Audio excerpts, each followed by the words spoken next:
এটা হচ্ছে আমার মেয়ে রিদিতা। সে আজকে বায়না ধরেছে সে বাবা রান্না করতে হবে। কি আর করা, জিজ্ঞেস করলাম কি রান্না করবো আজকে, বললো যে এগ ভুনা করতে। কি আর করা, এখন বাবা হয়েছি, মেয়ের আবদার তো একটু রাখতেই হয়। তো আমি এখন রান্না করতে যাচ্ছি, দেখি কতটুকু করতে পারি। কারণ হচ্ছে অনেক দিন আগে রান্না করেছিলাম, প্রায় 8 থেকে 10 বছর আগে, অনেক দিনের গ্যাপ। দেখি ট্রাই করি, মেয়ের জন্য আবদারটা পূরণ করি। সো আমি আগে অলরেডি রান্না করে চলে এসেছি। আমি এখন এই যে এখানে ডিম বয়েল করে রেখেছি। আমি এখন অনিয়ন কাটছি, তারপর এটার সাথে একটা টমেটো দিব। সো আমি তো এখন টমেটো কাটছি, পেঁয়াজ কাটছি। পেঁয়াজ কাটাটা টাফ ব্যাপার, অনেক কিছু খেয়ে পানি এসে যায়, কিন্তু আমি কাটছি, কিন্তু এখনো পর্যন্ত আমার চোখে কোনো পানি আসেনি। তারপর তো আমি আজকে ট্রাই করবো আসলে কতটুকু করতে পারি। কারণ আমাদের ঘরে 2টা বেবি আছে, ছোটো বেবি। সো ভাবলাম একে তো মেয়ে আবদার করেছে, তারপর ওয়াইফকে একটু হেল্প করি, দেখি আজকে নিজে রান্না করে ওয়াইফকে খাবার দেখি কীরকম।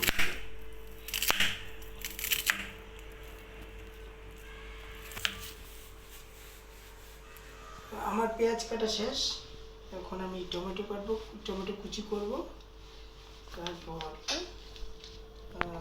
কাঁচামরিচ কুচি করব, তারপর রান্নাতে চলে যাব।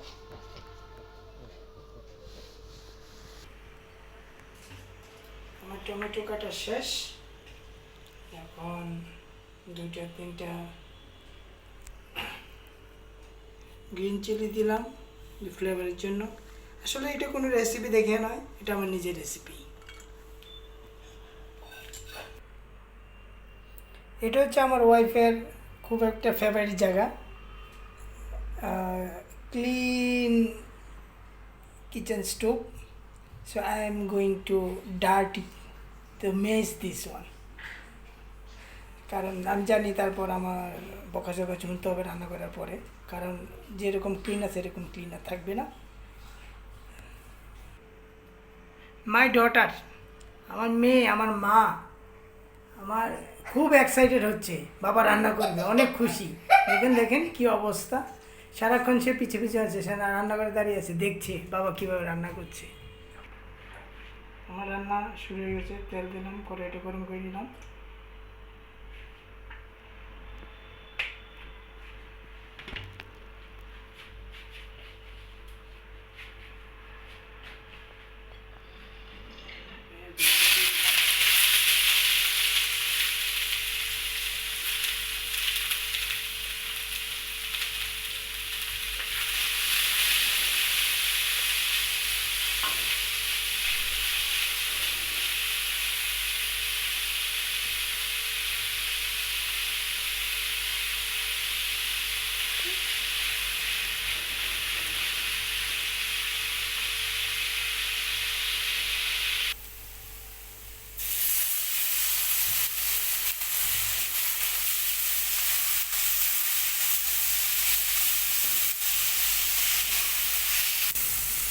লবণ দিচ্ছি পরিমাণ মতো।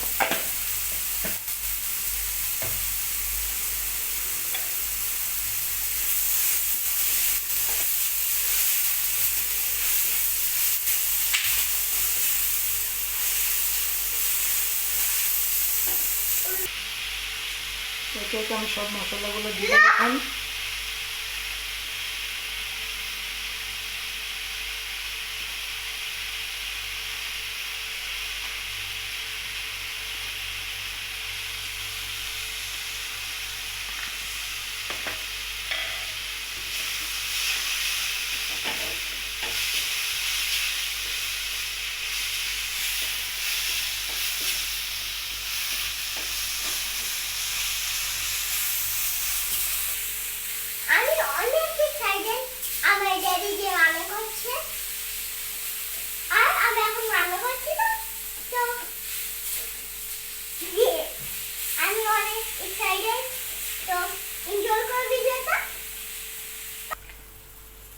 এখন হালকা পরিমাণ মতো পানি দিয়ে মশলাটাকে ভালো করে কষিয়ে নিই।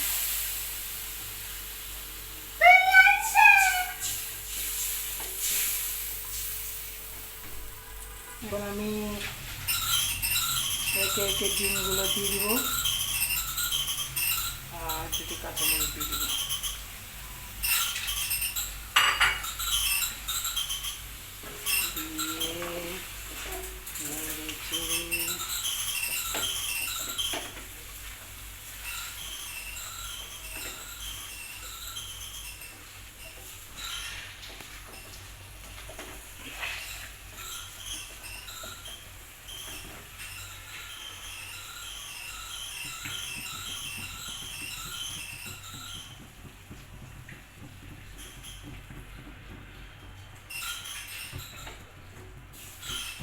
এখন আমার রান্না শেষ, আমি এখন নামিয়ে ফেলবো। তারপর খাওয়ার পরে দেখা যাবে আমার মেয়ে আর আমার ওয়াইফের কি রিভিউ আসে আমার এই রান্না আজকে।